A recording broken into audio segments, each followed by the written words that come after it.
सरकारकडे पुरेसा साठा असल्याचे दावे केले जात असतानाच अहिल्यानगरमधल्या पेट्रोल पंपावर डिझेल शिल्लक नाहीचे फलक झळकू लागले।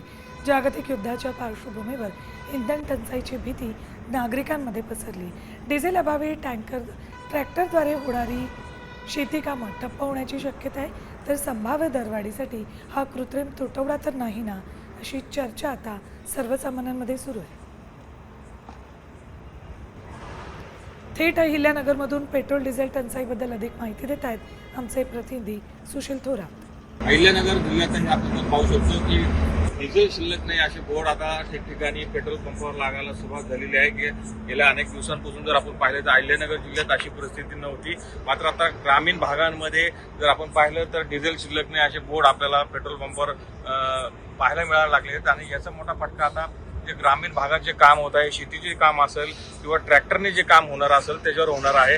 त्यानंतर जे वाहतूक आहे ती वाहतूक सुद्धा आता या डिझेल शिल्लक नसल्यामुळे खोळंबणार आहे आणि त्यामुळे कुठेतरी आता पुन्हा एकदा नगर जिल्ह्यातही डिझेल शिल्लक नाही असे बोर्ड लागू लागल्यामुळे एकंदर जर पाहतो ती परिस्थिती आता चिंताजनक बनत आहे।